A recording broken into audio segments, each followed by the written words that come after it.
yet another awesome new feature that has been brought to your virtual tours by TeliportMe is the ControlBar UI. Now, this one's actually kind of neat because, well, they're all neat. Let's just be honest here.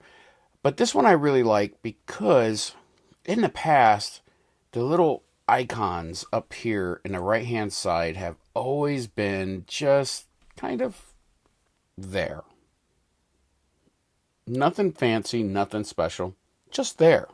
But now you can actually completely customize them. As you see right here, they are totally customized to how I wanted them to be. And I'm going to show you just how to do this.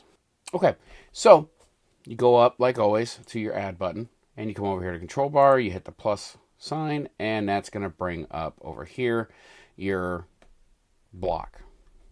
And it has your ControlBar UI buttons and colors. So again, I'm going to start with ControlBar UI. Now, if you look right up here, this is what your ControlBar normally always used to look like. Very, very similar to this. If you're looking at it with like your phone and stuff like that, you might have a gyroscope icon on there. And if you're using a floor plan, street view, or map view, you're going to see those icons as well. Now, just like with the thumbnail UI, you can change up the position of this, of where it is in the tour. And that's simply by clicking on position. And of course, you have top right, top left, bottom right, bottom left, top center, bottom center, right center, and left center. Now, for this demonstration, I am going to put it onto right center, just because it makes everything that much nicer and easier for us to see it. And just like with the thumbnail bar UI, you have an option to make however many icons there are fixed to a specific size. And you have separate, where it actually separates the buttons out. And I'll show you that here in just a moment, because right now it's not really going to show you anything when I hit the separate button. Okay? And we have tooltip, which I will also show you here in just a moment. So right off the bat, the first thing I actually really would like to do is open up colors, because I want to change up these colors just a tad, because these are boring. They're good, they're elegant, and they work, but they're boring. Let's jazz them up just a little bit. So icon color. I'm going to make this obnoxious like always. I'm going to go red, just like so. I'm going to click on check mark, so that's icon color. Background color. You know what? Let's go green. Let's go Christmas on this. And border color. What are we going to make the border color? Let's make it white. There we go. All right. So now we have our icon color, background color, and border color all set. So now the next thing I want to do is I want to make the icons a little bit bigger so that they stand out just a little bit more. So I'm going to go wide, just like that. And I'm going to go the same distance with the height. That way, the perspective of it stays the same.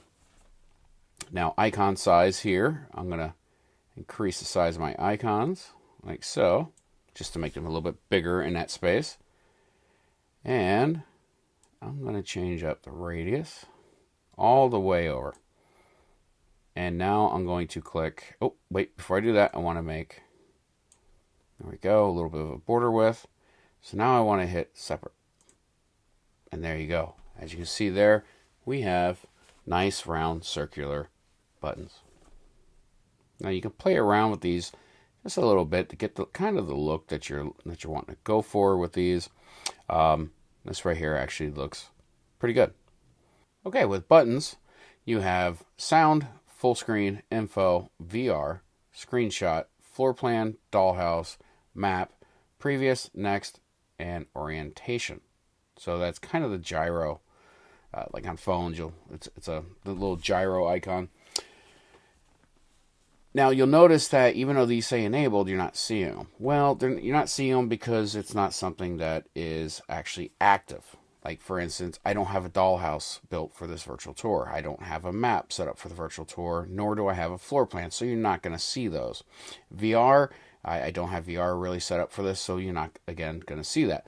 You are going to see the things that are available, like info. So with audio, it's not there, or sound, it's not there because I have no audio in the virtual tour. There's no sound, so it's not going to put the icon there. So these icons actually read what your virtual tour is, and it adds the icons there for things that you add to your tour. Now, I'm going to add previous, and I'm going to add next. And these are little navigation buttons that will move to the next panel or the previous panel of your virtual tour. And you have up here, like I said, I'll come back to these. This is your tooltip right here. Now, tooltips, as you can see when we're in buttons, allows you to actually customize what the tooltip is going to be when you hover over these icons. Like as you see right here, this says previous, full screen, info, and next. So let's change this to just full. Click on the check mark. Now you'll notice it says full. So you can completely customize out what these little icons say on the tooltip. So now you see that there is margin. And margin, just like with every other UI in TeliportMe, you come over here and you click on the preference icon, and you can completely move this around and change it up just a little bit so you can put it exactly where you want it to be. Now, I'm going to reposition this to the top right, where I normally would keep this icon bar. And if you notice, with the way that it's set up right now, they're really touching the edge of the screen. So I don't really want it that way. I want to change it up a little bit. So I'm going to move it down just a tad. And I am going to, I'm going to move it in just a bit. So now there's a little bit of a space there. I think that looks better with that little bit of a margin from the edge of the screen, edge and top. It makes it easier to see, and it just, in my opinion, looks a lot better. Now, you can do a couple other different little things with this. Like, for instance, if you don't want these to be radiused out like this, you can make them completely square. And you can actually make them a little bit smaller if you like, if you want to have the square icons. So you can just simply bring the width down, which that is obnoxiously small, but you can do it. Or you can make them obnoxiously huge. Again, it's your tour. Do it however you like it.